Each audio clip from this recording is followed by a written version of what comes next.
सारा ने प्यार भरी राम राम। उम्मीद करूँ सारा बढ़िया होगा, मस्त होगा, बिंदास होगा। अपने राजस्थान की कला संस्कृति का बड़ा प्यारा सा टॉपिक चल रहा था जिसका नाम है राजस्थान की चित्रकला। और आज की क्लास में हम इस टॉपिक को पूरा कंप्लीट कर लेंगे। अगली जो हमारी प्यारी सी चित्र शैली है उसका नाम है किशनगढ़ शैली। राजस्थान की चित्रकलाओं में सबसे अच्छी चित्रकला है किशनगढ़ चित्र शैली की। किशनगढ़ के अंदर एक राजा हुए थे जिनका नाम था सावंत सिंह जी। सावंत सिंह जी भगवान श्री कृष्ण के बहुत बड़े भगत थे। सावंत सिंह जी ने अपना नाम बदलकर खुद का नाम कर लिया था नागरी दास। भगवान श्री कृष्ण के भगत थे, भगवान श्री कृष्ण की भक्ति किया करते थे। नागरी दास, नागर का मतलब है भगवान श्री कृष्ण। सावंत सिंह जी कहते कि मैं तो नागर का दास हूं, इसलिए मेरा नाम आज से नागरी दास होगा। क्या किशनगढ़ चित्रशैली का स्वर्ण काल भी किशनगढ़ के महाराजा सावंत सिंह का काल ही माना जाता है। इन्होंने नागर समुच्चय के नाम से पुस्तक भी लिखी थी। ये जो अपने किशनगढ़ चित्रशैली है, इस चित्रशैली को लोगों के सामने एरिक डिक्सन और फयाज अली लेकर आए थे। ठीक है, नॉर्मल सी मैंने अभी बातें बताई हैं। इस शैली को प्रकाश में लाने का श्रेय दिया जाता है एरिक डिक्सन और फयाज अली को। राजा सावंत सिंह का जो समय है वो किशनगढ़ चित्रशैली का स्वर्ण काल माना जाता है। राजा सावंत सिंह का समय था 1748 से 1764 ईस्वी।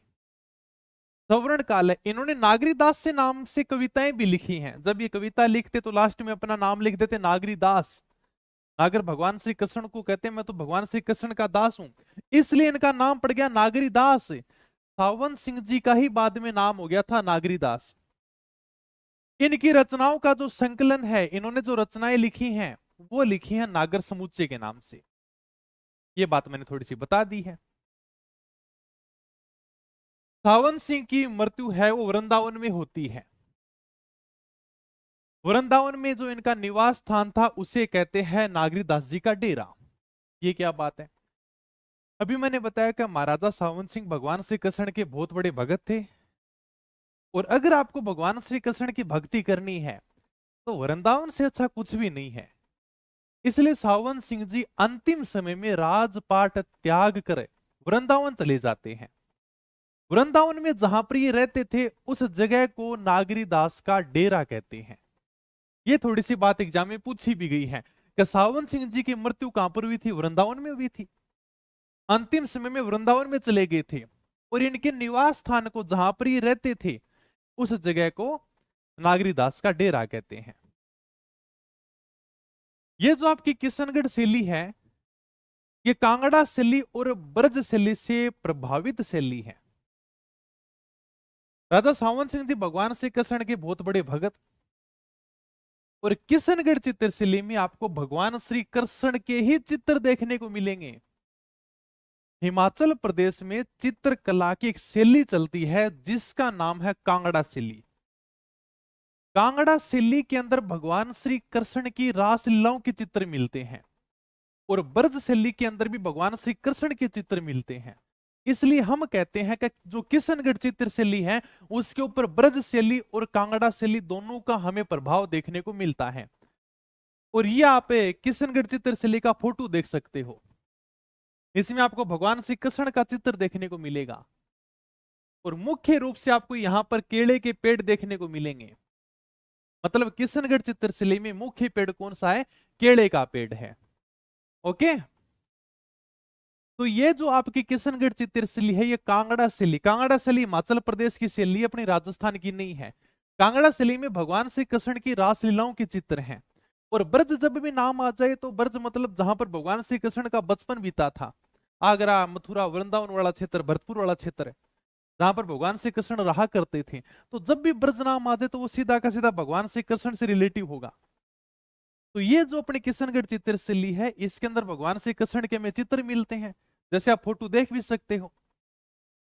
और ये जो किससे प्रभावित हुई है, क्योंकि हिमाचल प्रदेश में कांगड़ा शैली चलती है, वहां पर भी भगवान श्री कृष्ण के चित्र मिले हैं। ब्रजशैली है वहां पर भी भगवान श्री कृष्ण के चित्र मिलते हैं। इसलिए हमने कहा है कि हमारी वाली जो किशनगढ़ चित्रशैली है वो इन दोनों से प्रभावित हुई है। और यहाँ पर जो आपको चित्रों में प्रमुख रूप से पेड़ देखने को मिलेगा वो आपको केले का पेड़ देखने को मिलेगा। ठीक है, नॉर्मल सी बातें, मैंने प्रारंभिक बातें आपके सामने रखी हैं। अब आ जाते हैं हम बनी ठनी के सामने। किशनगढ़ के राजा सावंत सिंह की एक प्रेमिका हुआ करती थी जिसका नाम था विष्णु प्रिया। इसे ही बनी ठनी के नाम से जानते हैं। विष्णु प्रिया बोल देते हैं, रसिक बिहारी बोल देते हैं, रसिक प्रिया बोल देते हैं। वैसे इनका मूल नाम विष्णु प्रिया था। बनी ठनी हमेशा बन ठन के रहती भाई, बहुत ही सुंदर महिला थी। नाम ये बनी ठनी महाराजा सावंत सिंह के दरबार में गाने बजाने का काम करती थी। महाराजा सावंत सिंह मन ही मन में बनी ठनी से प्रेम करते, लेकिन खुलकर अपनी बात नहीं कह पाते, क्योंकि दरबारी क्या सोचेंगे कि राजा तो एक गाने बजाने वाली से प्रेम कर रहा है क्या। राजा सावंत सिंह का दरबारी चित्रकार था जिसका नाम था मोरध्वज निहाल चंद। राजा सावंत सिंह जी निहाल चंद को कहा कि यार निहाल चंद, अगर तू मेरी प्रेमिका बनी ठनी का चित्र बना दे तो तू मुझे निहाल कर देगा क्या। निहाल चंद ने कहा कि चित्र तो मैं बना दूंगा महाराज, लेकिन जब लोग मुझसे पूछेंगे कि आप किसका चित्र बना रहे हो तो मैं क्या कहूंगा क्या। राजा सावंत सिंह ने कहा कि तू कह देना यार कि मैं तो राधा का चित्र बना रहा हूं क्या। इस तरह बनी ठनी का चित्र मोरध्वज निहाल चंद ने राधा के रूप में चित्रित किया था। और बड़ा प्यारा चित्र है बनी ठनी, जिसके आप फोटो देख सकते हो। ओके, तो बनी ठनी चित्र को मोरध्वज निहाल चंद, ये सर मोरध्वज निहाल चंद कौन था, सावंत सिंह का दरबारी चित्रकार था। इन्होंने राधा के रूप में इस चित्र को चित्रित किया था। जब पूछा गया मोरध्वज निहाल चंद से भाई किसका चित्र बना रहे हो, कि ये तो मैं राधा का चित्र बना रहा हूं। वास्तव में कौन थी, वास्तव में विष्णु प्रिया थी, तो सावंत सिंह की प्रेमिका थी। इसी का नाम है बनी ठनी। हमेशा बन ठन के रहती तो नाम क्या पड़ गया, बनी ठनी पड़ गया। और वैसे कोई मूल नाम तुमसे पूछता भी नहीं, रसिक बिहारी भी कहते हैं, रसिक प्रिया भी बोलते हैं, और मूल नाम इनका विष्णु प्रिया मिलता है। ठीक है, तो ये आप देख लो भाई बनी ठनी का चित्र। बनी ठनी को एरिक डिक्सन ने भारत की मोनालिसा कहा। एरिक डिक्सन ने जब बनी ठनी की फोटो देखी तो उसने कहा भाई साहब ये तो भारत की मोनालिसा है क्या। अब आप कहोगे सर ये मोनालिसा क्या है। मोनालिसा पेंटिंग दुनिया की सबसे प्रसिद्ध और सबसे महंगी पेंटिंग है। इसके चित्रकार थे लियोनार्डो दा विंची, जिसका फोटो देख सकते हो। ये दुनिया की सबसे महंगी पेंटिंग है, सबसे खूबसूरत पेंटिंग बताते हैं इसको। ये भी मोनालिसा की फोटो है, मोनालिसा पेंटिंग की फोटो है, और इसको बनाया था लियोनार्डो दा विंची के द्वारा। अब आप कहोगे सर इसमें क्या विशेषता है। अगर आप इस फोटो की तुलना हमारी बनी ठनी के साथ में कर रहे हो तो हमारी वाली बनी ठनी ज्यादा खूबसूरत देखने को मिलेगी। देखो लंबी नाक है, लंबी सी गर्दन है, सुराईदार गर्दन है, कितनी प्यारी आंखें, कमल के पंखुड़ी जैसी आंखें देखने को मिलेंगी, लंबे लंबे बाल देखने को मिलेंगे, पारदर्शी वेशभूषा देखने को मिलेगी, गुलाबी सफेद रंग देखने को मिलेगा, हाथ में कमल का फूल देखने को मिलेगा। कितनी प्यारी वेशभूषा है सर। इधर क्या, इधर तो कुछ भी नहीं है। मोनालिसा की फोटो देखो, आपको पलकें और बोहे तक देखने को नहीं मिलेंगे। देख लो, आपको ये पलकें देखने को नहीं मिलेंगी आंखों वाली, ऊपर वाली बोहे देखने को नहीं मिलेंगी। तो ऐसी क्या विशेषता है कि भाई ये विश्व की सबसे प्रसिद्ध पेंटिंग है, सबसे महंगी पेंटिंग है। कहते हैं कि इस फोटो को जब आप अलग अलग एंगल से देखोगे तो आपको इसकी मुस्कान भी अलग अलग देखने को मिलेगी। किधर भी जाओगे ना तो आपको लगेगा यार मोनालिसा तो मुझे ही देख रही है क्या। मैं जैसे इधर आ गया, हाँ मोनालिसा मुझे देख रही है। मैं सामने चला जाऊंगा, मुझे ही देख रही है। साइड में चला जाऊं तो भी मुझे ही देख रही है। इस प्रकार से पेंटिंग को बनाया गया है। तो ये तो कोई बड़ी बात नहीं है, हम भी बना सकते हैं आंखों के द्वारा। लेकिन कहते हैं कि अलग अलग एंगल से देखने पर इनकी मुस्कुराहट भी आपको अलग अलग देखने को मिलेगी। कहीं पर देखोगे तो हाँ यार सर यहां से तो मोनालिसा मुस्कुरा रही है, दूसरी तरफ जाके देखोगे तो सर यहां पर तो हमें दुखी दिखाई दे रही है, कहीं पर ज्यादा मुस्कुराती हुई दिखाई देगी। ये भाई इस चित्र की विशेषता है। एरिक डिक्सन ने अपनी वाली बनी ठिनी चित्र की तुलना मोनालिसा के साथ में कर दी। क्या भाई, आपकी जो बनी ठिनी है ना, वो मोनालिसा के जैसी दिखती है क्या? ये तुलना की है एरिक डिक्सन ने। समझ में आ गई, नॉर्मल सी बात है। इसके बाद में भारत सरकार ने 5 मई 1973 को बनी ठिनी चित्र के ऊपर 20 पैसे का डाक टिकट जारी कर दिया। किस प्रकार से डाक टिकट, तो आप देख सकते हो, राधा के रूप में इसको चित्रित किया गया था। नाम लिख रखा राधा, किशनगढ़ चित्र से संबंधित है, नाम लिख रखा किशनगढ़। यहाँ पर भारत सरकार और कितने पैसे का डाक टिकट जारी किया गया? 20 पैसे का डाक टिकट जारी किया गया। डाक टिकट तो आप समझते हो, किसी को लव लेटर भेजते हैं तो लिफाफे में भेजना पड़ेगा, उसके ऊपर आपको डाक टिकट लगानी पड़ेगी। उसी प्रकार से डाक टिकट जारी की जाती है। ओके, तो ये थोड़ा सा ध्यान रखना, कई बार पूछा गया है कब डाक टिकट जारी किया गया था। तो सर ऐसी क्या विशेषता है? वैसे भी मैंने बताया है हमारी जो बनी ठिनी की विशेषता क्या है। तोते की तरह लंबी नाक है भाई, तोते की तरह लंबी नाक देखने को मिलेगी आपको।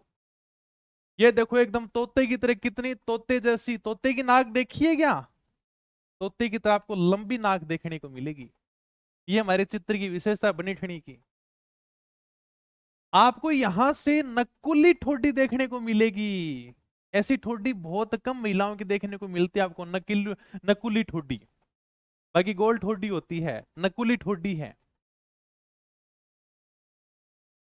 सुराहीदार गर्दन है। गर्मियों के समय सुराही में पानी को ठंडा रखा जाता है, आपने देखा होगा सुराहीदार बर्तन। एक लंबी गर्दन का पात्र होता है इस प्रकार से, सुराहीदार बर्तन आपने देखा है गर्मियों के अंदर। तो लंबी गर्दन का पात्र होता है, इसमें पानी को ठंडा रखा जाता है। तो बनी ठिनी की गर्दन भी जो है वो लंबी गर्दन है भाई, इसलिए कहा गया है इनकी जो गर्दन है वो सुराहीदार गर्दन है। क्या पतली कमर देखने को मिलेगी आपको। फोटो दिख रही है, याद करने की जरूरत ही नहीं है सारी की सारी चीजें। पतली कमर के ऊपर तो गाना भी है, चिकनी कमर पे तेरी मेरा दिल फिसल गया, रोंग लिए जादू तेरा मुझ पे चल गया, और डार्लिंग तू पहले से कितना बदल गया। वही पतली कमर आपको देखने को मिलेगी। हाथ के अंदर कमल का फूल देखने को मिलेगा, कमल के फूल जैसी आपको आंखें देखने को मिलेंगी, पंखुड़ी सी आंखें हैं। सफेद रंग का प्रयोग किया गया है, गुलाबी रंग का प्रयोग किया गया है चित्र के अंदर। ये सारी की सारी आपको बनी ठिनी चित्र की विशेषता देखने को मिलेंगी। रख लोगे ध्यान में। सिंपल सा पूछेंगे भाई, क्या तोते की तरह लंबी नाक है, नकुली ठोडी है, सुराहीदार गर्दन है, किस चित्र की विशेषता है? हमारे तो ले दे के रखे बनी ठिनी है अभी, जिसकी पतली कमर है। क्या ओके सर, तो ये तो भाई देखो मेन चित्र हो गया। और बताओ सर, और हमें किशनगढ़ चित्रशैली में किस प्रकार के चित्र देखने को मिलेंगे? दूर दूर तक फैली झील, ये जो दोनों चित्र हैं ये किशनगढ़ चित्रशैली के ही चित्र हैं। दोनों चित्र किशनगढ़ चित्रशैली के हैं। देखो दूर दूर तक आपको फैली हुई झील दिखाई दे रही है। बिल्कुल सर, दूर दूर तक फैली झील हमें दिखाई दे रही है। देख लिया। हंस देखने को मिलेगा, बतख देखने को मिलेगा। ये देखो यहां पर आपको हंस देखने को मिलेंगे, बतख देखने को मिलेंगे चित्र के अंदर। नहीं दिखाई दे रहा, कोई बात नहीं, मैं फोटो लगा दूंगा, पीडीएफ लगा दूंगा, आराम से जूम करके देख लेना। चांदनी रात में भगवान श्री कृष्ण और राधा की क्रीड़ाएं देखने को मिलेंगे, उनका खेल देखने को मिलेगा। ये देखो चांदनी रात दिखाई दे रही है, बिल्कुल सर चांद हमें दिखाई दे रहा है, चांदनी रात है। और यहां पर देखो भगवान श्री कृष्ण और राधा की क्रीड़ाएं, मतलब उनका खेल देखने को मिल रहा है। ये सब विशेषता किशनगढ़ चित्रशैली के चित्रों की है। याद करने की जरूरत नहीं है, सब आराम से फोटो देखो। कितनी मेहनत करता हूं मैं तुम्हारे लिए, इतने ओरिजिनल फोटो लेके आता हूं ताकि बस आनंद ही आ जाए देखकर। समझ में आया? दूर दूर तक फैली झील, ये देखो दूर दूर तक फैली हुई झील है। हंस बतख यहां पर देखने को मिलेंगे आपको। झील है तो सीधी सी बात, उसमें हंस भी मिलेगा, बतख भी मिलेगा। चांदनी रात में चांदनी रात आपको दिखाई दे रही है, राधा कृष्ण आपको दिखाई दे रहे हैं, इनकी क्रीड़ाएं, इनकी खेल आपको देखने को मिलेंगे। एक चित्र है जिसका नाम है चांदनी रात की संगोष्ठी। ये अमरचंद के द्वारा बनाया गया चित्र है। चांदनी रात में भगवान श्री कृष्ण और राधा का चित्र बनाया गया है। ये है भाई चांदनी रात के संगोष्ठी, भगवान श्री कृष्ण और राधा का चित्र बनाया गया है, और ऊपर से आपको चांदनी रात दिखाई देगी। तो किसने बनाया चित्र? सर ये अमरचंद ने चित्र बनाया है, चांदनी रात की संगोष्ठी। किस चित्रशैली से संबंधित है? किशनगढ़ चित्रशैली से संबंधित है। अब हम किशनगढ़ चित्रशैली के प्रमुख चित्रकार देख लेते हैं, जो सारे के सारे इंपोर्टेंट है, कई बार एग्जाम में पूछा गया है। वैसे याद हो जाएगा, नानक राम, सीताराम, बदन सिंह, मूलराज, मोर ध्वज, हालचंद, सूर ध्वज, लाडली दास, रामनाथ, भीखचंद, तुलसीदास, स्वाईराम, ये सारे के सारे क्या है? किशनगढ़ चित्रशैली के प्रमुख चित्रकार हैं, जो एग्जाम में पूछ लेते हैं।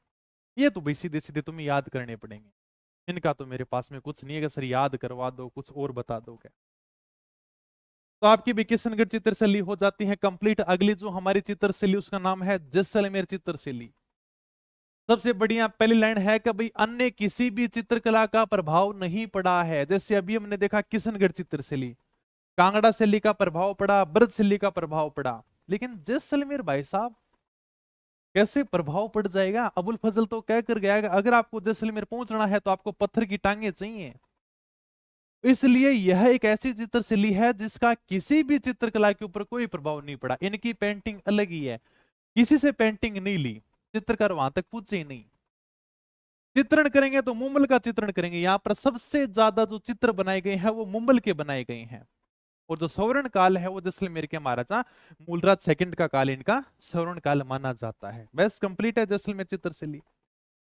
नागौर चित्रशैली भी, नागौर के अंदर बुझे हुए रंग, फीके रंग हमें देखने को मिलेंगे। फीके रंगों का प्रयोग किया गया है, ये देख लो आप। ये नागौर चित्रशैली के पेंटिंग की फोटो है भाई। पारदर्शी वेशभूषा अपनाई गई है, इस प्रकार के वस्त्र का आर पार देख सकें, पारदर्शी वेशभूषा अपनाई गई है। और फीके रंगों का, बुझे हुए रंगों का प्रयोग किया गया, बिल्कुल फीके रंग है, आपको फोटो भी फीकी फीकी दिखाई देगी क्या? तो ये अपने नागौर चित्रों की विशेषता है। अजमेर शैली के चित्रकार, केवल थोड़े से नाम ध्यान रखना, पूछ लेते हैं। ये अपने अजमेर शैली के चित्रकार हैं। चांद है, तेब है, राम सिंह भाटी, अल्लाह बख्श हैं, और दो महिला चित्रकार हैं जिनके नाम है उसना और साहिबा। ये दो महिला चित्रकार हैं, चांद, तेब, राम सिंह भाटी और अल्लाह बख्श हैं, ये अपने अजमेर शैली के चित्रकार हैं। उसना और जो साहिबा महिला चित्रकार हैं, ये अजमेर शैली के महिला चित्रकार हैं। कितनी बड़ी बात है कि उसमें महिला चित्रकारों को भी बढ़ावा मिला था क्या? जैसे हमने देखा था नाथ द्वारा चित्रशैली में इलायची है, वो महिला चित्रकार थी, यहाँ पर साहिबा है, ये महिला चित्रकार है। ठीक है, तो महिला चित्रकारों के नाम तो आपको स्पेशल याद रखनी है, ये अपने अजमेर शैली की महिला चित्रकार है। हो गया, चलो कंप्लीट। अगला जो अपना स्कूल है उसका नाम है हाड़ौती स्कूल। हाड़ौती स्कूल में हमें बूंदी शैली और कोटा शैली पढ़नी है। बूंदी की जो चित्रकला है वो मेवाड़ की चित्रकला से प्रभावित थी भाई। मेवाड़ की चित्रकला का इसके ऊपर हमें प्रभाव देखने को मिलता है। इसका प्रारंभ हुआ था बूंदी के शासक राव सुरजन सिंह के समय में। बूंदी के शासक थे जिनका नाम था राव शत्रुसाल। राव शत्रुसाल बोल देते हैं, राव छत्रसाल बोल देते हैं। इन्होंने बूंदी के अंदर एक रंग महल का निर्माण कराया था, जिसके आप फोटो देख सकते हो। इस रंग महल पर जो भित्ति चित्र बने हुए ना, वो बहुत प्रसिद्ध हैं भाई। ये आपका रंग महल है, और इस रंग महल के ऊपर हमें भित्ति चित्र देखने को मिलते हैं। दीवारों के ऊपर बहुत ही शानदार चित्र बनाए गए हैं। इसके लिए ये रंग महल बहुत प्रसिद्ध है, जो कई बार एग्जाम में पूछा गया है। मेवाड़ चित्रकला से प्रभावित थी राव शत्रुसाल, जिनको छत्रसाल भी बोल देते हैं। दोनों नाम नहीं देगा एग्जाम में, कभी शत्रुसाल दे देते हैं, कभी छत्रसाल दे देते हैं। तो राव शत्रुसाल हाड़ा ने रंग महल बनाया था। इस रंग महल की आप फोटो देख सकते हो, और इसके ऊपर भित्ति चित्र है वो पूरे विश्व में प्रसिद्ध है। बहुत ही शानदार इन्होंने रंग महल बनाया था। बूंदी चित्रशैली का जो स्वर्ण काल है वो महाराव उमेद सिंह का काल माना जाता है। गोल्डन टाइम महाराव उमेद सिंह का समय है। महाराव उमेद सिंह ने बूंदी के रंग महलों के अंदर एक चित्रशाला का निर्माण कराया था। पहले इस चित्रशाला के आप आराम से फोटो देख लो भी। इस चित्रशाला के अंदर बहुत ही शानदार भित्ति चित्र बने हुए हैं, इसलिए इस चित्रशाला को भित्ति चित्रों का स्वर्ग कहते हैं। ये है भी बूंदी की चित्रशाला जो कई बार एग्जाम में पूछी गई है। बूंदी के राजमहल, बूंदी के महलों के अंदर है, बूंदी के शासक राव उमेद सिंह ने एक चित्रशाला का निर्माण कराया था, जिसका आप फोटो देख सकते हो। पास से देख लो, दूर से देख लो भी। और इस चित्रशाला के अंदर भित्ति चित्र बहुत ही शानदार बने हुए हैं, इसलिए इस चित्रशाला को भित्ति चित्रों का स्वर्ग कहते हैं। तो भाई साहब वास्तव में तो भित्ति चित्रों का स्वर्ग है, इतनी शानदार चित्रकारी, वो भी दीवारों के ऊपर का। ठीक है, रख लोगे ध्यान में।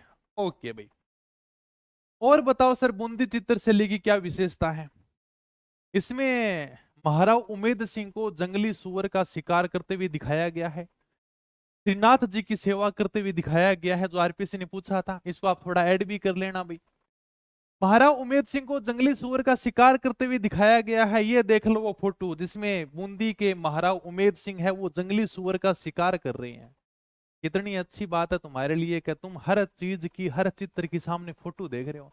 नहीं तो हम तो इमेज करते थे यार कैसे शिकार किया होगा, महाराव उमेद सिंह ने तीर चलाया होगा, हमने तो कभी कल्पना नहीं की थी कि इस प्रकार से शिकार किया था, तलवार के द्वारा जंगली सुअर को काटा जा रहा है। ये देखो, तो महाराव उमेद सिंह को जंगली सुअर का शिकार करते हुए दिखाया गया है, जिसका फोटो देख सकते हो, महाराव उमेद सिंह के द्वारा जंगली सुअर का शिकार किया जा रहा है। देख ली, बड़ी प्यारी फोटो है। श्रीनाथ जी की सेवा करते हुए चित्रों में दिखाया गया है, श्रीनाथ जी की सेवा की जा रही है, उनकी पूजा की जा रही है, बूंदी चित्रशैली की फोटो है ये। ओके, ये थोड़ा सा लिख लेना, श्रीनाथ जी की सेवा करते हुए बूंदी चित्रशैली में महाराव उमेद सिंह को दिखाया गया है। कर लोगे ऐड? ओ सर कर लेंगे, किताब में नहीं तो ऐड कर लेंगे, कोई बात नहीं है। आगे बताओ भी। मुगल बादशाह जहांगीर चित्रकला का बहुत बड़ा प्रेमी था, खुद भी चित्र बनाया करता था। जहांगीर कहता था कि अगर मुझे अलग अलग चित्रकारों के द्वारा बनाया हुआ कोई भी चित्र लाकर दिया जाए तो मैं उस चित्र को देखकर बता सकता हूं कि इस चित्र में हाथ किसके द्वारा बनाया गया है, पैर किसके द्वारा बनाया गया है, इस चित्र में चेहरा किसके द्वारा बनाया गया है। तब जहांगीर को पता चला कि मेरी तरह बूंदी के शासक रतन सिंह हाड़ा भी चित्रकला के बहुत बड़े प्रेमी हैं, तो जहांगीर ने रतन सिंह हाड़ा को सर बुलंद राय की उपाधि दी थी।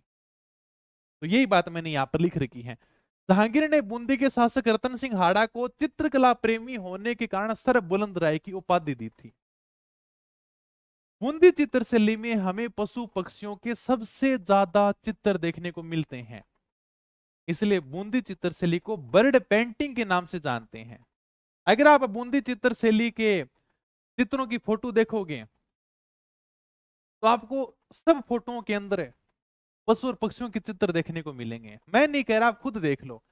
आप यहां पर अगर बूंदी चित्रशैली की फोटो देखते हो तो यहां पर आपको बतख देखने को मिलेंगे, छोटे छोटे ही आपको कबूतर देखने को मिलेंगे, तोते देखने को मिलेंगे, पीछे देखो यहाँ पर चिड़िया देखने को मिलेगी प्रत्येक फोटो के अंदर। यहाँ पर बारिश के अंदर नाचते हुए मोर देखने को मिलेंगे, यहाँ पर हिरण देखने को मिलेंगे, मतलब पशु पक्षियों के हर फोटो में आपको चित्र देखने को मिलेंगे। ये देख लो, यहाँ यहाँ पर नीचे मोर है, यहाँ पर छोटी छोटी चिड़िया हैं, बतख है, मोर है।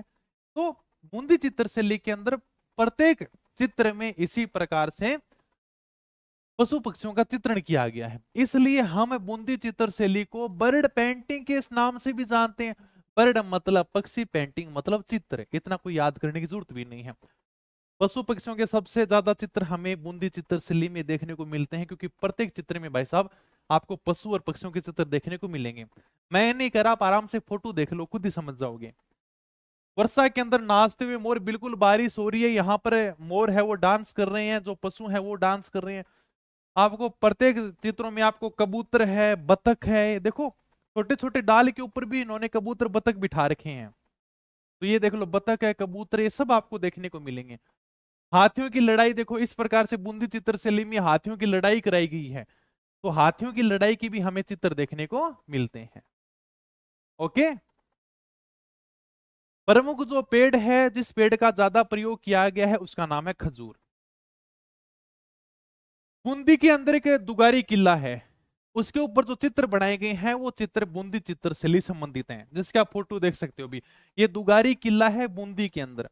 तो इस किले के अंदर दीवारों के ऊपर चित्र बनाए गए हैं, इनके ऊपर पेंटिंग की गई है, और ये जो पेंटिंग है ना, ये बूंदी चित्रशैली से ही संबंधित है, बस ये बात मैंने लिख रखी है। अब आपको बूंदी चित्रशैली के चित्रकार ध्यान रखने हैं, जिसमें श्री कृष्ण है, रामलाल है, सुरजन है, साधु राम है, अहमद अली है, ये सारे के सारे अपने चित्रकार हैं। आगे चलते हैं, कोटा शैली भी, इसके बाद में आपकी हाड़ौती शैली भी कंप्लीट हो जाएगी। कोटा जो शैली है वो महाराव राम सिंह के समय में शुरू हुई थी। सबसे अच्छी बात यह है कि इसमें आपको सर्वाधिक शिकार के चित्र देखने को मिलेंगे। यहां पर राजा को शिकार करते हुए दिखाया गया है, देख सकते हो आप फोटो के अंदर। कोटा जो चित्र शैली है वो महाराव राम सिंह के समय में शुरू होती है, उनके समय स्थापित होती है। शिकार के हमें सर्वाधिक चित्र देखने को मिलते हैं, आप देख सकते हो यहाँ पर शिकार किया जा रहा है और यहाँ से बंदूक चलाई जा रही है, मतलब शिकार के हमें सबसे ज्यादा चित्र अगर कहीं पर देखने को मिलते हैं तो वो हमें कोटा चित्रशैली में देखने को मिलते हैं। एक सबसे अच्छी बात यह है कि इसके अंदर राजाओं के साथ में रानियों को भी शिकार करते हुए दिखाया गया है। महिलाएं भी आगे बढ़ चढ़ कर शिकार कर रही हैं। अभी रानियां हैं, जो भी नारियां महिलाएं हैं, उनको भी साथ में शिकार करते हुए दिखाया गया है। आप आराम से फोटो देख सकते हो, यहां पर नीचे शिकार किया जा रहा है, यहां पर राजा भी है और उनके साथ में रानी भी है, और नीचे यहां पर महिलाएं देख रही हैं शिकार करते हुए। ये आप देख सकते हो, भी बंदूक है और बंदूक के द्वारा नीचे शिकार किया जा रहा है। और भी अगर आप चित्र को बहुत ही शानदार तरीके से देखना चाहो, कोटा चित्र शैली का चित्र है जिसमें राजा है वो घोड़े के ऊपर बैठा हुआ है, इनके आगे इनकी रानी बैठी हुई है, और ये देखो सुअर को यहाँ पर मारा जा रहा है भाले के द्वारा। तो कितनी अच्छी बात है कि राजाओं के साथ में रानियां भी शिकार करने जा रही हैं। ये विशेषता है कहाँ की सर? कोटा चित्रशैली की। शिकार के चित्र में सभी जगह देखने को मिल जाएंगे, लेकिन राजाओं के साथ में रानियां शिकार करने जा रही हैं, महिलाएं साथ के अंदर जा रही हैं। ये देखो महिलाएं शिकार को देख रही हैं, रानियां राजाओं के साथ में शिकार कर रही हैं बराबर, जिनकी आप फोटो देख सकते हो। तो रट्टा मारने की जरूरत नहीं है, आपने फोटो देख ली बहुत ही शानदार तरीके से। ओके, और बाकी मैं लगा ही दूंगा, साथ में जूम करते रहना। स्वर्ण काल है वो महाराव उमेद सिंह का काल है। देखो बूंदी के उमेद सिंह अलग थे और कोटा के उमेद सिंह अलग हैं, लेकिन दोनों चित्र शैलियों में जो स्वर्ण काल है ना वो महाराव उमेद सिंह का काल ही है, तो रट्टा मारने की जरूरत नहीं है। हाँ सर, बूंदी चित्र शैली के अंदर जो स्वर्ण काल था वो भी महाराव उमेद सिंह का काल है, कोटा चित्र शैली के अंदर भी स्वर्ण काल है वो महाराव उमेद सिंह का काल है, लेकिन दोनों महाराव उमेद सिंह अलग अलग हैं। प्रमुख वृक्ष खजूर, बूंदी चित्र शैली के अंदर भी जो प्रमुख पेड़ था वो खजूर था, और कोटा चित्र शैली के चित्रों में भी हमें खजूर के पेड़ों की फोटो ज्यादा देखने को मिलती है। आगे चलो भी, डालूर नामक चित्रकार के द्वारा रागमाला सेट का चित्र बनाया गया। इस रागमाला सेट की आप फोटो देख सकते हो, ये रागमाला सेट चित्र है। तो ये जो चित्र है वो किसके द्वारा बनाया गया था? डालूर नामक चित्रकार के द्वारा बनाया गया था, और ये कहते हैं कोटा चित्रशैली का सबसे बड़ा रागमाला सेट है। रागमाला सेट का चित्र बनाया गया है। झाला हवेली है कोटा के अंदर, कोटा में जालिम सिंह की हवेली है जिसे कहते हैं झाला हवेली। इस हवेली के ऊपर हमें शिकार के भित्ति चित्र देखने को मिलते हैं, जिसके आप फोटो देख सकते हो। ये जो आपको यहाँ पर शिकार के चित्र देखने को मिलेंगे, उसी प्रकार से देखो ऊपर से शिकार किया जा रहा है, नीचे महिलाएं फोटो के अंदर आपको दिखाई देंगी। ये शिकार के भित्ति चित्र हैं, झाला हवेली कोटा के अंदर है, वहां पर उसकी दीवारों के ऊपर शिकार के चित्र बनाए गए हैं। यही बस लिख रखा है कि झाला हवेली कोटा के अंदर है, यहां पर भी हमें आखेट, आखेट का मतलब शिकार करना, मैं तो आखेट करने जा रहा हूं, शिकार करने जा रहा हूं, तो यहां पर भी हमें झाला हवेली कोटा के अंदर शिकार के दीवारों पर चित्र देखने को मिलते हैं। चित्रकारों के नाम है रघुनाथ है, गोविंद राम है, डालू है, लच्छी राम है, नूर मोहम्मद है। ये सारे के सारे अपने कोटा चित्रशैली के चित्रकार हैं। सर आप खूब शिकार की बातें कर रहे हो, शिकार को बढ़ावा दिया जा रहा है चित्रों के द्वारा, कोई ऐसी भी रियासत थी का जिसने शिकार के ऊपर प्रतिबंध लगाया था कि हम अपने चित्रों में किसी भी प्रकार के शिकार का प्रमोट नहीं करेंगे, प्रमोशन नहीं करेंगे, शिकार को बढ़ावा नहीं देंगे? बिल्कुल है। टोंक ऐसी पहली रियासत थी जिसने अपने राज्य में शिकार के चित्रों पर प्रतिबंध लगा दिया था। भाई आप किसी का चित्र देखोगे तो हाँ यार, का देखो हम भी शिकार करने जाएंगे क्या, हम भी शिकार को बढ़ावा देंगे, जैसा आदमी देखेगा उसी प्रकार के कल्चर को अपनाएगा। तो टोंक रियासत ने कहा कि हमारी रियासत में शिकार वाले जो चित्र हैं वो बिल्कुल भी नहीं बनाए जाएंगे क्या। तो टोंक ऐसी पहली रियासत थी जिसने अपने राज्य में शिकार के चित्र पर प्रतिबंध लगा दिया था कि हमारी रियासत में शिकार वाले चित्र नहीं बनाए जाएंगे। इसी के साथ में आपका हाड़ौती स्कूल भी कंप्लीट हो जाता है। फिर देखते हैं भाई ढूंढाड़ स्कूल। जयपुर से पहले कछवा शासकों की राजधानी आमेर हुआ करती थी। इसलिए जो अपने जयपुर चित्रशिल्पी है उसका प्रारंभ ही आमेर शिल्प से होता है। मिर्जा राजा मानसिंह का जन्म होता है 1550 ईस्वी के अंदर जयपुर के मोजमाबाद में, और मोजमाबाद से ही आमेर चित्रशिल्पी का पहला चित्र हमें मिलता है। उसका नाम है यशोधरा चरित्र, जिसका फोटो देख सकते हो। ये यहां पर मैंने बात लिख रखी है। तो डुंडार स्कूल में सबसे पहले आमेर शिल्पी, मोजमाबाद कहां पर है सर? जयपुर के अंदर है। प्रारंभिक काल में अगर हमें आमेर शिल्पी का सबसे पहला चित्र मिलता है तो मिर्जा राजा मानसिंह के समय मिलता है, जिसका नाम था यशोधरा चरित्र। इस आप चित्र की फोटो देख सकते हो। इसी मोजमाबाद के अंदर मिर्जा राजा मानसिंह का जन्म होता है 1550 में, और यहीं से हमें पहला चित्र मिलता है आमेर चित्रशिल्पी का, जिसका नाम था यशोधरा चरित्र।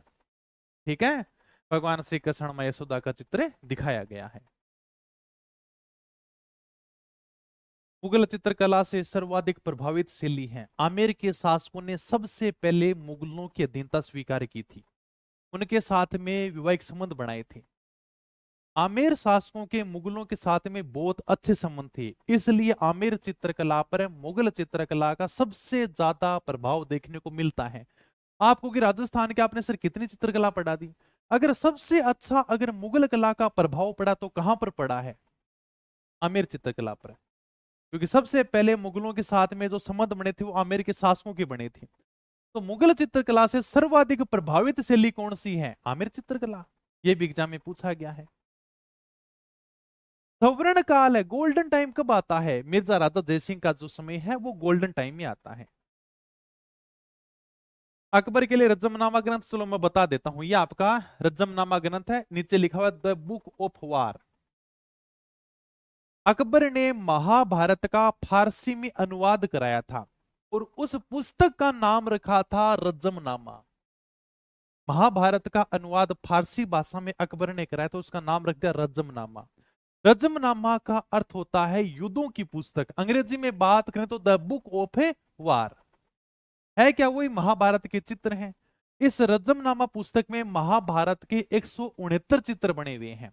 ये सारे के सारे चित्र आमेर चित्रशिल्पी में मिर्जा राजा मानसिंह के समय बनाए गए थे। बस यही बात मैंने लिख रखी है कि अकबर के लिए रज्जमनामा ग्रंथ है, उसकी प्रतियां तैयार की गई थी आमेर चित्रशिल्पी में।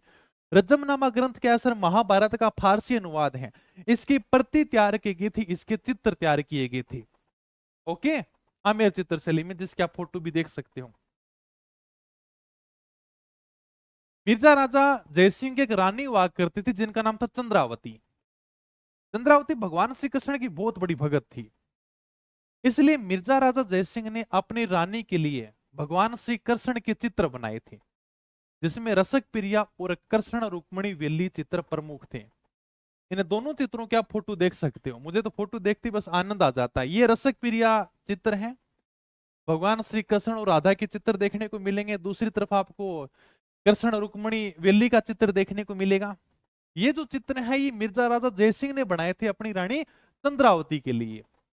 उनकी रानी चंद्रावती भगवान श्री कृष्ण की भगत थी, तो कहा कि भाई मैं तुम्हारे लिए बहुत ही शानदार पेंटिंग बना के देता हूं, बहुत ही शानदार चित्र बनाता हूं। ये दोनों चित्र हैं जिनका नाम है रसिक प्रिया और कृष्ण रुक्मणी वेली, भगवान श्री कृष्ण से संबंधित हैं। आगे बहुत अच्छी बात लिख रखी है। सवाई जयसिंह ने विभिन्न प्रकार की कलाओं को बढ़ावा देने के लिए 36 कारखानों की स्थापना की थी। जैसे मान लो कि कपड़ों के निर्माण के लिए एक कारखाना बना दिया, आभूषण बनाने के लिए दूसरा कारखाना बना दिया, हाथ से बनी हुई वस्तुओं के लिए अलग से कारखाना लगा दिया। इसी तरह चित्रकला को बढ़ावा देने के लिए, पेंटिंग बनाने के लिए भी सवाई जयसिंह ने कारखाना बना दिया और उसका नाम रखा था सूरत खाना। सूरत खाने के अंदर बैठकर चित्रकार है वो चित्र बनाने का काम करते थे, पेंटिंग बनाने का काम करते थे। जिसमें कुछ चित्रों के आप फोटो देख सकते हो। ये जो चित्र बने हुए हैं ये सूरत खाने के अंदर बने हुए हैं। यही बात मैंने यहां पर लिख रखी है। और यहां पर लिखा हुआ है galleries of the Surat Khana 2 centuries painting at the Jaipur court. ये सूरत खाने के चित्र हैं, ये आप देख लो सूरत खाने के चित्र। तो सवाई जयसिंह ने विभिन्न प्रकार की कलाओं को बढ़ावा देने के लिए, वस्त्र वाले हैं, आभूषण वाले हैं, रत्नों वाले हैं, हस्तकलाओं वाले हैं, सबको बढ़ावा देना है। तो सबको बढ़ावा देने के लिए भी तू ये काम करना, तुम्हारा कारखाना ये है, तुम्हारा ये है, तुम्हारा ये है, सब प्रकार के कारखाने बनाए, 36 कारखाने। तो 36 कारखानों की स्थापना की, इसमें सूरत खाना भी एक था। हम तो चित्रकला की बात कर रहे हैं, पेंटिंग की बात कर रहे हैं। तो पेंटिंग के लिए कौन सा कारखाना बनाया था? पेंटिंग के लिए जो कारखाना बनाया था उसका नाम था सूरत खाना। भाई सूरत खाने में कलाकार क्या करते? भी चित्र बनाते थे।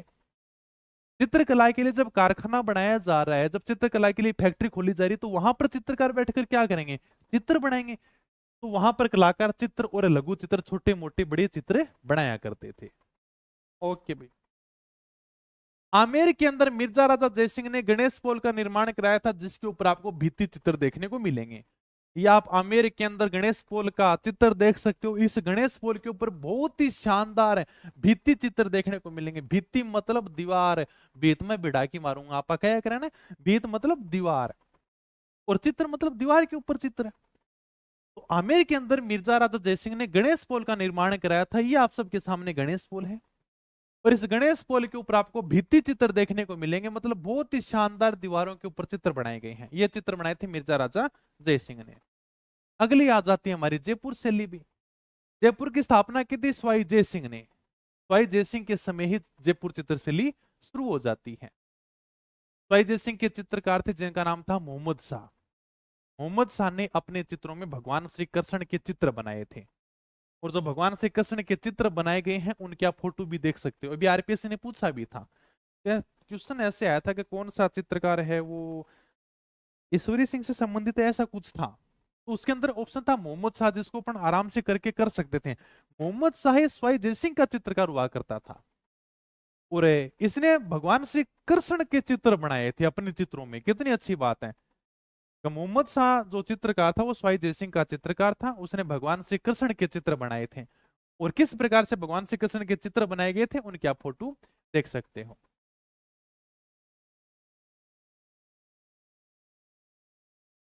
ईश्वरी सिंह के समय एक चित्रकार थे जिनका नाम था साहिब राम।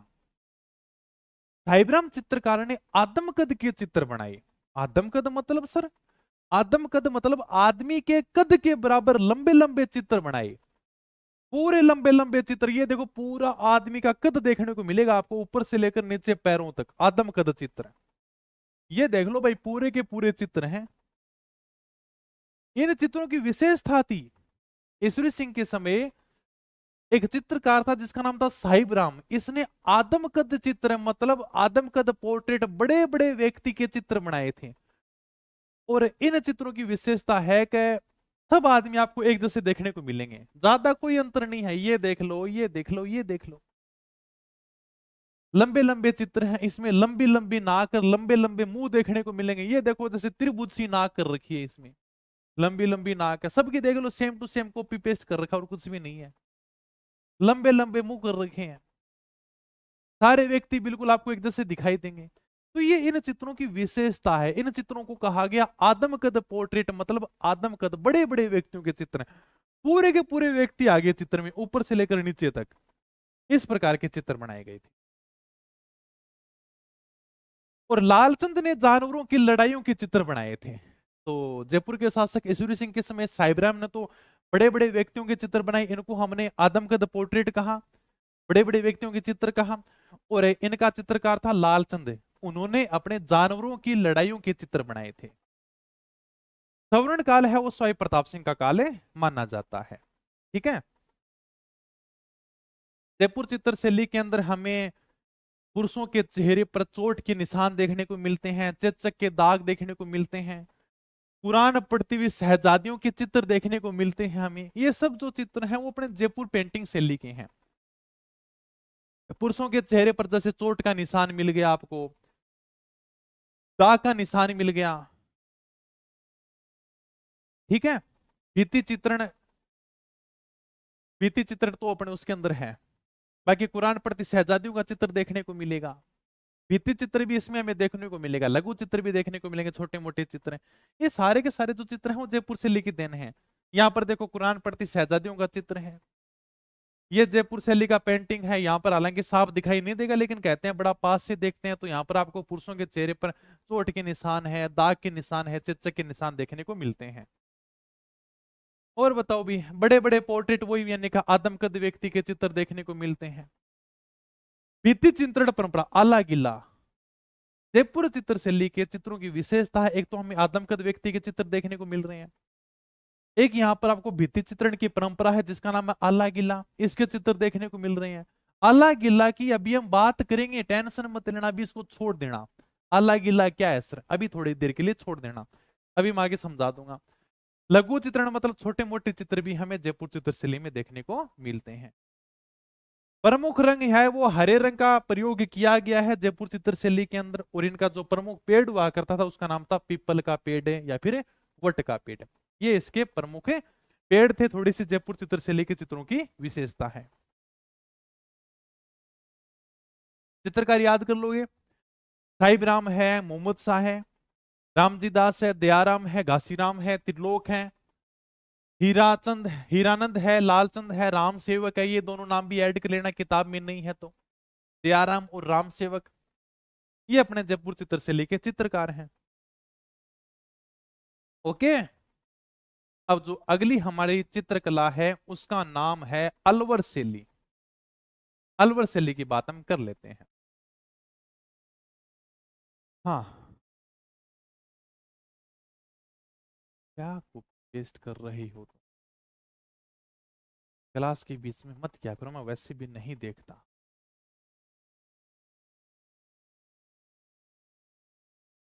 चलो अच्छी बात है, असिस्टेंट प्रोफेसर में हो गया, अच्छी बात, हो जाएगा, मास्टर पढ़ ली खूब है। चलें आगे। कमेंट खूब आ रखे हैं, डालने के लिए समय नहीं मिलता, जिनका भी सिलेक्शन हो रहा है बहुत अच्छी बात है, मेहनत करो आगे बढ़ो, मेहनत करोगे पढ़ोगे तुम, रिवीजन तुम करोगे, सब तुम्हारे हाथ में ही है। हम तो हमारी तरफ से पूरी मेहनत कर सकते हैं ताकि तुम्हारी चीजें बहुत अच्छे से समझ में आए, बाकी पढ़ना तुम्हें पड़ेगा, रिवीजन तुम्हें करना पड़ेगा, रिवीजन के बिना कुछ नहीं है। चलो भी, हाँ अलवर शैली की बात कर लेते हैं। 1775 के अंदर जयपुर रियासत से अलग होकर अलवर रियासत की स्थापना की थी राव प्रताप सिंह ने। राव प्रताप सिंह के समय दो चित्र कराए थे, शिव कुमार और डालू राम, दोनों को जयपुर से अलवर लाया गया था, और तब अलवर के अंदर चित्रकला की शुरुआत हो जाती है। ठीक है, अलवर चित्रकला की आप फोटो देख ही सकते हो, बड़ी प्यारी चित्रकला है। तो अलवर शैली में 1775 के अंदर जयपुर से अलग होकर एक अलवर रियासत बनाई जाती है राव प्रताप सिंह के समय, और उसी समय अलवर पेंटिंग की शुरुआत हो जाती है। प्रताप सिंह के समय दो चित्रकार थे शिव कुमार और डालूराम, इनको जयपुर से अलवर लाया जाता है, और उसके बाद में यहां पर चित्रकला प्रारंभ होती है। ठीक है, सवर्ण काल है वो महाराजा विनय सिंह का काल है, वो माना जाता है। अलवर चित्रशैली का जो गोल्डन टाइम है वो महाराजा विनय सिंह का काल है। महाराजा विनय सिंह ने चित्रकला को आगे बढ़ाने का खूब प्रयास किया। कहते हैं कि महाराजा विनय सिंह खुद भी चित्रकारी का काम सीखते थे, पेंटिंग का काम सीखते थे। इनके पास में एक चित्रकार था जिसका नाम था बलदेव, तो बलदेव को कहते यार तुम मुझे भी पेंटिंग वाला काम सिखा के, मैं चित्रकला को प्रमोट भी करूंगा, उसको आगे भी बढ़ाऊंगा, लेकिन मुझे भी पेंटिंग सीखनी है क्या। तो इनका चित्रकार था जिसका नाम था बलदेव, उनसे ये चित्र सीखा करते थे। ओके, तो बलदेव नामक चित्रकार से चित्रकारी का काम सीखते थे। एक पुस्तक है जो शेख सादी के द्वारा लिखी गई है, जिसका नाम है गुलिस्तान, जिसका फोटो देख सकते हो। शेख सादी का मतलब शेख सादी के द्वारा लिखी गई है। इस पुस्तक में हमें छोटी छोटी कहानियां पढ़ने को मिलेंगी। गुलिस्तान पुस्तक में जो कहानियां हैं उनके चित्र महाराजा विनय सिंह ने ज्वारतों की सही से बनाए थे। कितनी बड़ी बात है, यानी कि सोने चांदी ज्वारतों के अंदर जिस स्याही का प्रयोग किया जाता है ना, उस स्याही से महाराजा विनय सिंह ने गुलिस्तान पुस्तक की कहानियों के ऊपर चित्र बनाए थे, और ये चित्र बनाने वाले व्यक्ति थे बलदेव उर्फ गुलाम अली। ठीक है, तो बलदेव से ये चित्रकारी खुद ही सीखते थे और इसी से चित्र बनाए थे। एक चित्रकार और है गुलाम अली। तो विनय सिंह ने शेख सादी की एक पुस्तक है जिसका नाम है गुलिस्तान, इस पुस्तक को ज्वारतों की सही से चित्रित करवाया था। इसके अंदर जो भी कहानियां हैं उन कहानियों को चित्रों के माध्यम से चित्रित किया गया था, और ज्वारतों की सही का प्रयोग किया गया। एक तो अपन नॉर्मल सही प्रयोग में ले लेते हैं, एक सोने चांदी ज्वारों के अंदर जो अपन सही प्रयोग में लेते हैं, उस सही के द्वारा यहाँ पर चित्र बनाए गए थे। और ये चित्र बनाने का काम क्या था, बलदेव और गुलाम अली चित्रकारों ने। शिवदान सिंह के समय में काम शास्त्र के चित्र हमें देखने को मिलते हैं। अलवर के राजा शिवदान सिंह के समय काम शास्त्र के चित्र देखने को मिलेंगे। काम शास्त्र मतलब प्रेम प्रसंग वाले चित्र है। महिलाओं के जो चित्र हैं, वेश्याओं के यहाँ पर चित्र दिखाए गए हैं। हालांकि पेंटिंग तो बड़ी और भी थी, मैंने ली नहीं है। मेरे को थोड़ी सी ठीक ठाक पेंटिंग यही लिखी। फिर मैं अगर उस प्रकार की पेंटिंग ले लेता तो तुम ही कहते सर क्या पढ़ा रहे हो आप, तो पता ही नहीं क्या। ठीक उस प्रकार के चित्र बनाए गए हैं। हालांकि ये मेरे को ठीक ठाक लगी, प्रेम प्रसंग के चित्र हैं, काम शास्त्र के चित्र हैं। महिलाएं योगा कर रही हैं, योगासन के चित्र हमें देखने को मिलते हैं। तो शिवदान सिंह के समय काम शास्त्र के चित्र मिलते हैं, योगासन के चित्र मिलते हैं। या आप काम शास्त्र का चित्र देख सकते हो, योगा करते हुए चित्र मिलते हैं, योगासन मतलब योगा करते हुए चित्र मिल रहे हैं। महाराजा मंगल सिंह के समय मूलचंद और उदयराम चित्रकारों ने हाथी दांत के ऊपर छोटे छोटे चित्र बनाने का काम किया था। ये देख लो भैया, आपको हाथी दांत देखने को मिलेगा, और हाथी दांत के ऊपर छोटे छोटे चित्र बनाए गए थे। हाथी का जो दांत होता है ना, उस हाथी दांत के ऊपर छोटे छोटे चित्र बनाने का काम किया था मूलचंद और उदयराम चित्रकारों ने। ये जो चित्रकार है ये अपने महाराजा मंगल सिंह के समय चित्रकार थे, रख लोगे ध्यान में। हाँ, पूरे कामसूत्री चित्र थे, ठीक है। चले आगे, नॉर्मल सी बात बताइए। महाराजा शिवदान सिंह के समय में काम शास्त्र के चित्रण मिलते हैं, प्रेम प्रसंग के चित्रण मिलते हैं, महिलाओं के जो चित्र हैं, वेश्याओं के जो चित्र है वो हमें देखने को मिलते हैं। योगासन के चित्रण देखने को मिलते हैं, योगा करते हुए चित्र दिखाए गए हैं। महाराजा मंगल सिंह के समय दो चित्रकार थे जिनका नाम था मूलचंद और उदयराम। इन दोनों चित्रकारों ने हाथी दांत के ऊपर छोटे छोटे चित्र बनाने का काम किया था। हाथी दांत पर मतलब सूक्ष्म चित्रांकन, बहुत ही छोटे छोटे चित्र बनाए गए थे।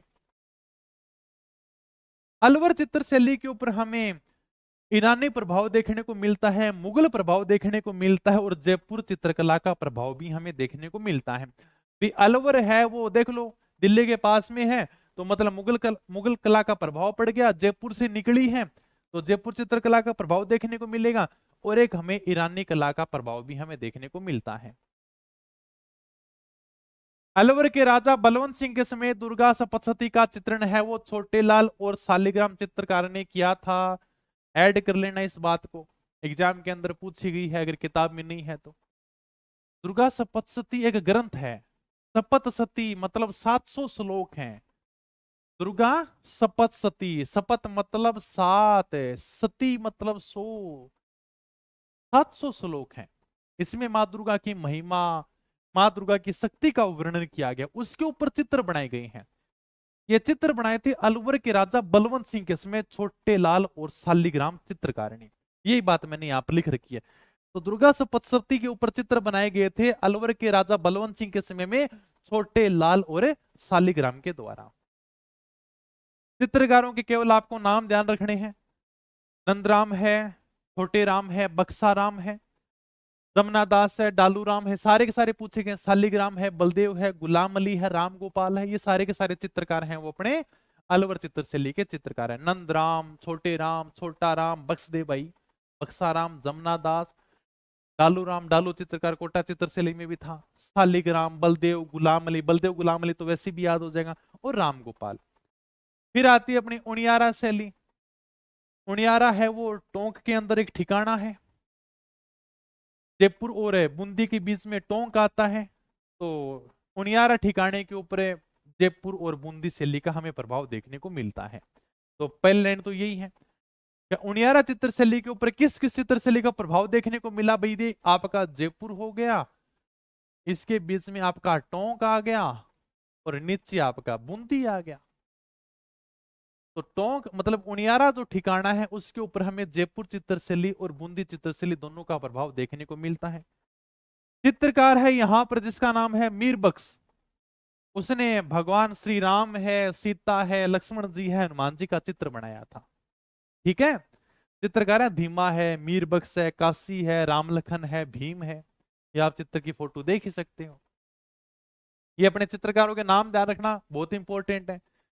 धीमा, मीरबख्श, काशी, रामलखन, भीम, रख लोगे ध्यान में, ओ सब रख लेंगे।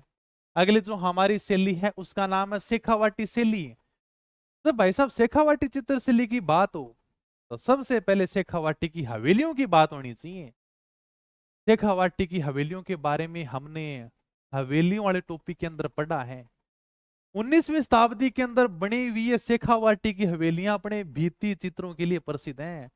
बड़ी शानदार हवेलियां हैं, बड़ी प्यारी प्यारी हवेलियां हैं, इनके आप फोटो भी देख सकते हो। तो शेखावाटी की हवेलियों की बात हो तो सबसे पहले किनकी बात होगी? हवेलियों के ऊपर भित्ति चित्रों की बात होगी। ये जो हवेलियां हैं इनकी दीवारों के ऊपर जो चित्र बनाए गए हैं वो ही क्या है? भित्ति चित्र हैं। शेखावाटी की हवेलियां 19वीं शताब्दी की हैं। ये अपने भित्ति चित्रों के लिए पूरे राजस्थान में फेमस है। राजस्थान छोड़ो, पूरे भारत के अंदर फेमस है।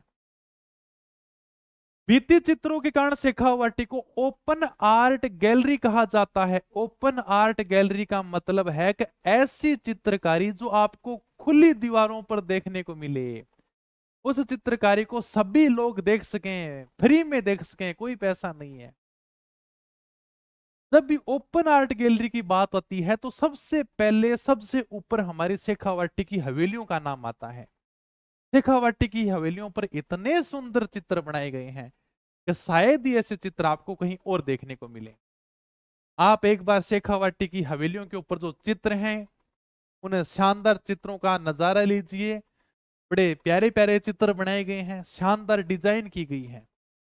एकदम ऐसा लगेगा हाँ सर का सच में हवेलियों ने मन को मोह लिया है क्या। ऐसे चित्र हमें कहीं देखने को नहीं मिलेंगे। ये जो भित्ति चित्र है यहाँ पर आपको कथई रंग देखने को मिलेगा, नीला रंग देखने को मिलेगा, गुलाबी रंग देखने को मिलेगा। ये देख लो, गुलाबी रंग है, पीछे कथई रंग है, नीला रंग का प्रयोग किया गया है। कथई समझते हो? लकड़ी के जैसा जो रंग होता है वो होता है कथई रंग। पेड़ की लकड़ी होती है ना, उसका रंग होता है कथई जैसा। कत्था होता है ना, कत्था देखा है क्या? नहीं देखा सर। पान खाया है? पान के अंदर कत्था लगाया जाता है, उसका रंग लकड़ी जैसा होता है, बस वही है कथई रंग। ओके भाई, हो जाती है भाई, आपकी चित्र शैलियां कंप्लीट हो जाती हैं। अब कुछ बातें हैं, जैसे हम बार बार में बातें कर रहे थे भित्ति चित्र भित्ति चित्र, तो अब थोड़ी सी हम उनकी बात कर लेते हैं। भाई है क्या भित्ति चित्र? है भित्त मतलब दीवार, दीवार के ऊपर जो चित्र बनाए जाते हैं वही भित्ति चित्र है। दीवार के ऊपर दो प्रकार से चित्र बनते हैं अभी। जब दीवार के ऊपर प्लस्तर वाला काम किया जाता है, ताजा ताजा उस दीवार को तैयार किया जाता है, उसके ऊपर प्लस्तर किया जाता है, उसी समय अगर उसके ऊपर चित्र बनाए जाते हैं तो वो चित्र दीवार के प्लस्तर के साथ में मिल जाते हैं। अगर बाद में इन चित्रों को हटाना हो तो आपको प्लस्तर को भी हटाना पड़ेगा। और ये जो पद्धति है ये कहलाती है आला गिल्ला आराइस या मोराकासी पद्धति, और शेखावाटी में से पणा के नाम से जाना जाता है। ये है अभी देखो, एक तो ताजी प्लस्तर दीवार, मतलब अभी दीवार को तैयार किया गया है, उसके ऊपर अभी यानी कि ताजा प्लस्तर किया गया है। भित्ति चित्र की मैं बात कर रहा हूं। अभी दीवार के ऊपर चित्र बनाना, दीवार के ऊपर दो प्रकार से चित्र बनाए जाते हैं। सबसे पहले मैं बता रहा हूं ताजी प्लस्तर दीवार। दीवार एकदम ताजी है, अभी यानी कि तैयार करी है मैंने, ताजा प्लस्तर उसके ऊपर किया गया है। ताजी प्लस्तर दीवार है, अगर अभी आप इसके ऊपर चित्र बनाते हो तो उसके हम कहेंगे फ्रेस्को बुनो। यही पद्धति आला गिल्ला आराइस या मोराकासी के नाम से जानी जाती है, और इसे शेखावाटी में पणा बोलते हैं अभी। यह पद्धति इटली से भारत अकबर के समय आती है। इटली से आती है भारत अकबर के समय में, उसमें मुगल बादशाह अकबर था। राजस्थान में सबसे पहले कहां पर प्रारंभ होगी भाई? आमेर के अंदर। सबसे अच्छे संबंध आमेर के शासकों के थे, तो राजस्थान में सबसे पहले यह पद्धति आमेर के अंदर प्रारंभ होती है। ताजी दीवार है, बिल्कुल ताजी प्लस्तर दीवार है, उसके ऊपर अगर आप चित्र बना रहे हो तो वो कहते हैं फ्रेस्को बुनो। इसे कहते हैं आला गिल्ला आराइस या मोराकासी, शेखावाटी में से पणा के नाम से जानते हैं। राजस्थान में सबसे पहले आमेर के अंदर प्रारंभ होती है। ठीक है सर, एक पद्धति तो आपने बता दी कि दीवार को बिल्कुल ताजा किया है, ताजा प्लस्तर किया, अभी आप इसके ऊपर चित्र बना दोगे। दूसरी पद्धति है भाई साहब दीवार को सूख जाने दो। दीवार सूख गई तब उसके ऊपर आप चित्रकारी करो, वो कहलाती है फ्रेस्को सेको। सेको मतलब सूखना। दीवार पर सूखने के बाद में जो पेंटिंग की जाती है, और ये जो चित्रकारी होती है ये आपको दीवार से अलग ही देखने को मिलेगी। आप खुद देख लो, ये ऊपर पेंटिंग की गई अलग से और आपको यहां पर दीवार अलग से देखने को मिल जाएगी। बाद में चित्रकारी की गई है। दीवार सूखने के बाद में अगर उसके ऊपर चित्रकारी करते हैं तो वो कहलाती है फ्रेस्को सेको। सेको मतलब सूखने के बाद में, और बुनो मतलब भाई साहब आली दीवार है। आली मतलब आला गिल्ला पद्धति, आराइस पद्धति। आली का वहां पर गिल्ली दीवार ने। ठीक है।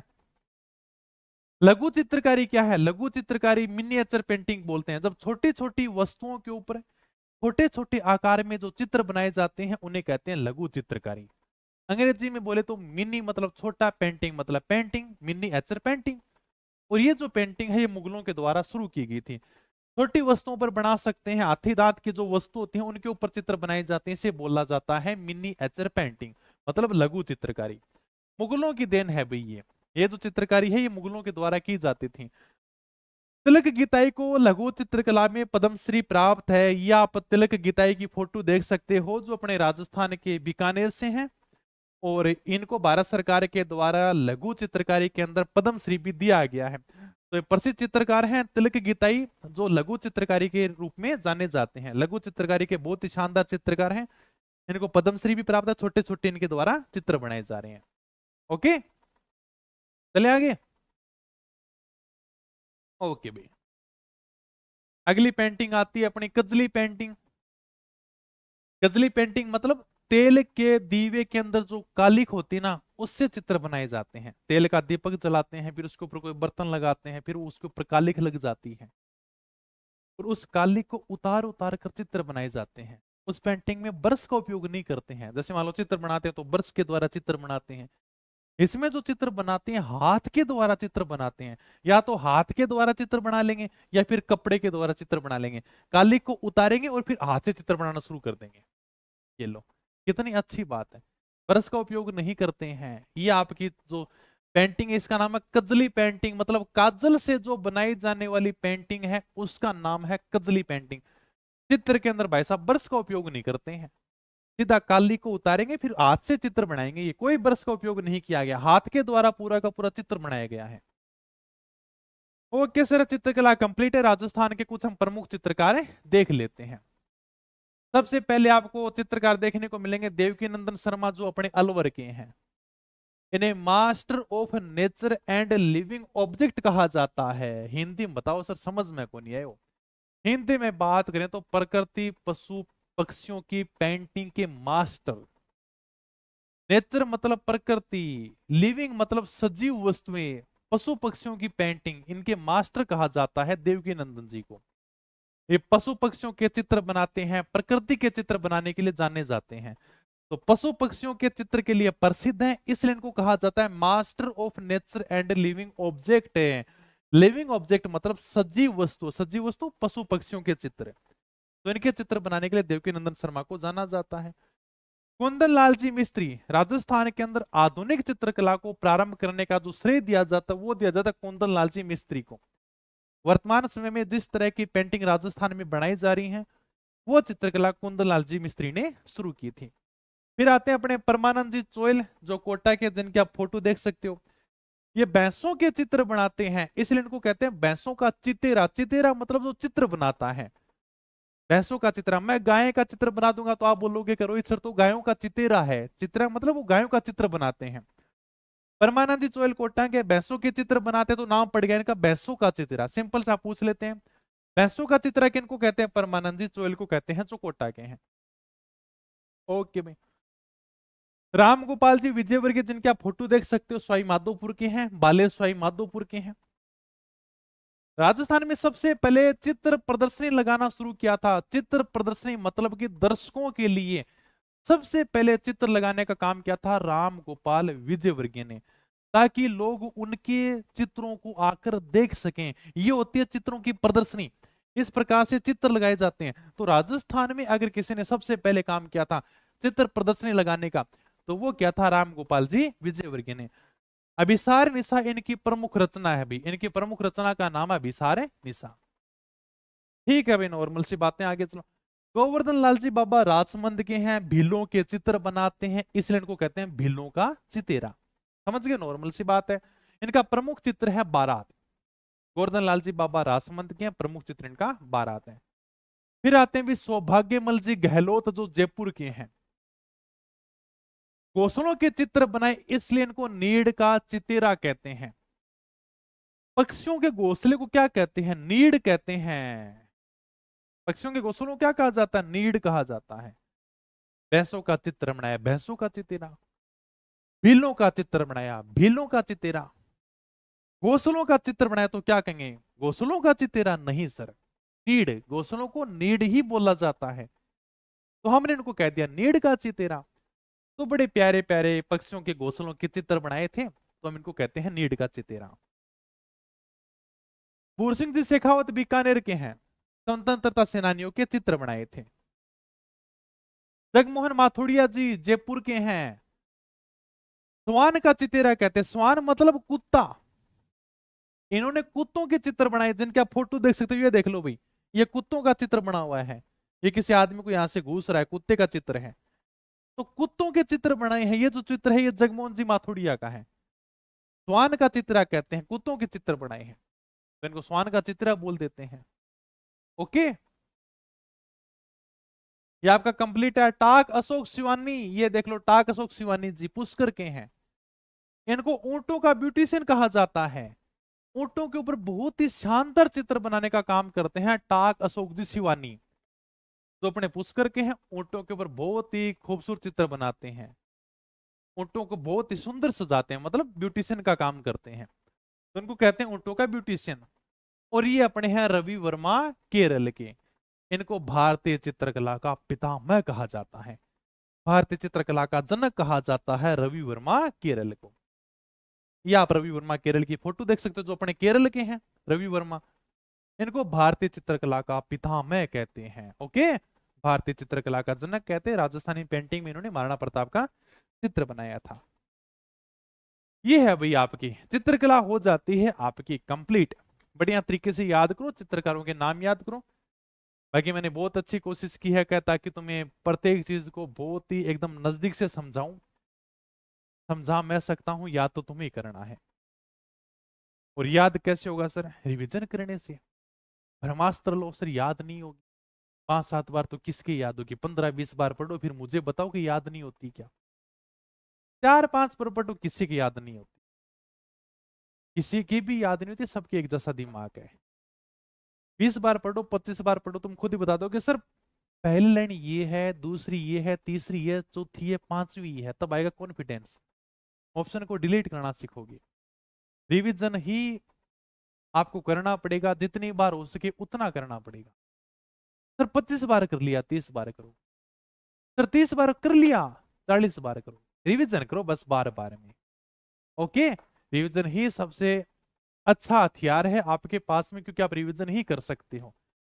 दिमाग सबके पास में एक होता है, चीजों को जल्दी भूल जाता है, इसको चीजें याद दिलाने के लिए बार बार में रिवीजन करना पड़ता है। उस तरह रिवीजन करो जैसे आप अपने गर्लफ्रेंड को पूछते हो कि खाना खा लिया क्या, दिन में 3-4 बार पूछते हो, उसी तरह कम से कम किताबों को भी 3-4 बार याद करो, दिन के अंदर निकाल दो।